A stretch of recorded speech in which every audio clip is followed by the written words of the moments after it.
Hi guys, this is Neil and welcome back for another vlog. So ang video na ito is about the walkthrough the Corniche Hotel in Sharjah.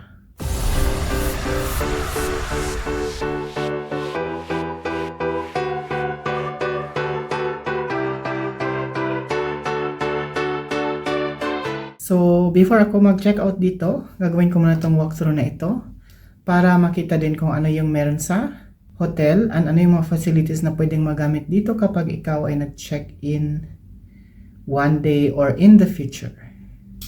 So let's go guys and check natin kung anong meron dito sa Corniche Hotel, Sharjah. So mag-check out na dapat kasi ako, kaya lang umiyak ng mga 12 and dapat kasi pupunta nga ako dun sa Al Majas Amphitheater, dun sa part na yan. Kaya lang late na kasi. Baka abutin pa ako ng 12 doon. So, saka na lang ako visit pag pupunta ako ng doon sa The Flag Island. Sa malapit din lang dyan. So, meron kasi ako nakita dito. So, ito siya. Yan ay yung swimming pool ng hotel facing the sea. So, sea kasi ito. Gusto ko siyang makita. So, yan kasi yung sa entrance ng baba niyan. So, at least ma-take ba natin ng video dito. So, yan. Maganda sana mag-ikot kaya lang sobrang init. Baka mahimatay na ako nito. What? Bro, what are you talking about, man?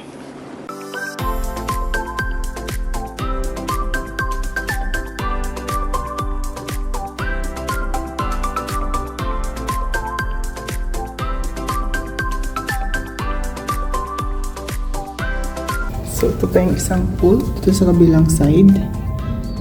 So, back area naman ito. So, tignan din natin yan. Elevator muna tayo. So, pupunta ako ng second floor muna bago ko bababa ng lobby.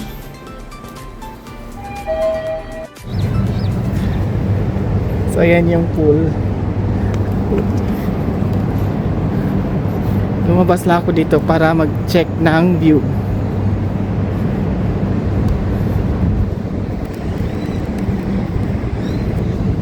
So, ito yata ay pure adult pool.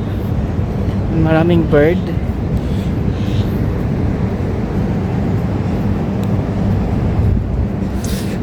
Mainit nga lang kasi. So, yan ang view dito. And pupunta kasi ako doon dahil may supermarket doon. May bibilhin ako na bag. Yung paper bag lang. So yan. Ikot tayo. Maraming kalapati.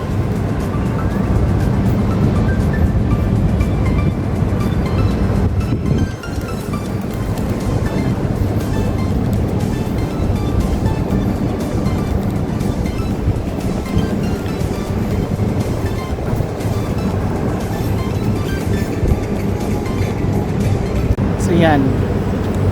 Ito yung adult pool ng Corniche Hotel, Sharjah. Ay yung pinakatuktok niyan. So, yan siya. Walang tao kasi. Nandun sa kabila yung mga guests dahil nandun yung kiddie pool. So, next, i-view natin yung kiddie pool. Ito may barbecue siguro dito pag night.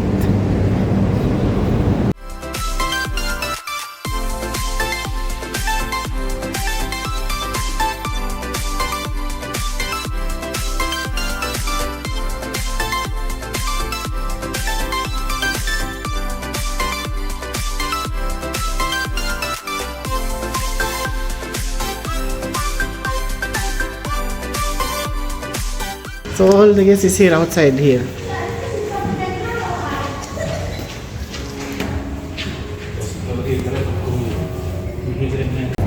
So ito ako. Yun yung sa waterfront. And yun yung Al Majas Amphitheater.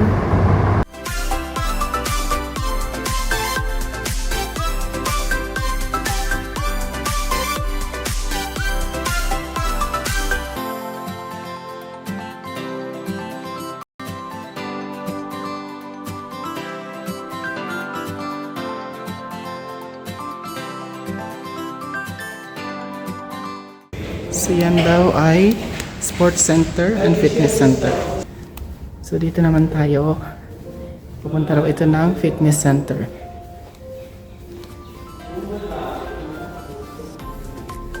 Ano ito dito? Wala. Ito raw yung fitness center nila.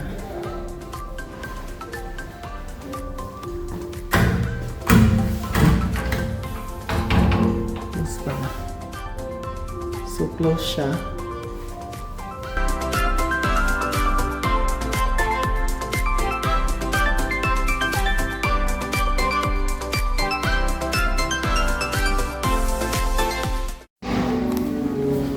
So,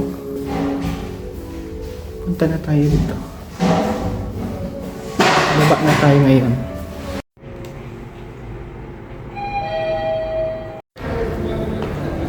So, ang area na to daw is lobby lounge.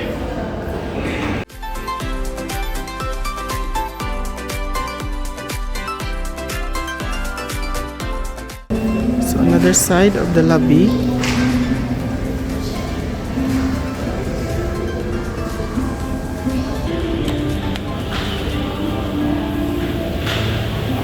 Automatic door yung entrance nila. So dito ako pupunta kasi may bibilhin ako na plastic paper bag. A few inches later. So yan ang Corniche Hotel from outside.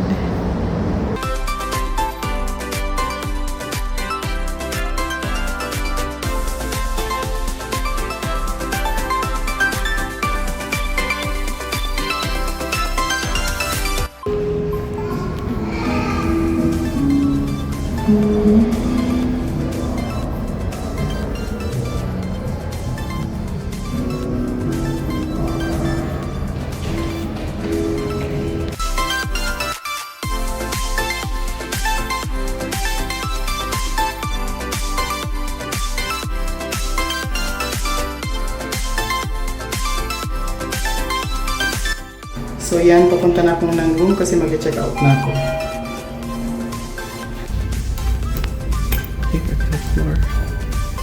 Overall, review ng facilities ng hotel. Meron silang dalawang swimming pool, isang pang adult and isang for children. Yung adult is naka-face doon sa city side.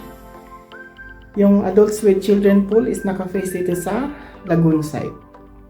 Meron din silang gym. Yung gym is separated yung time for male and female.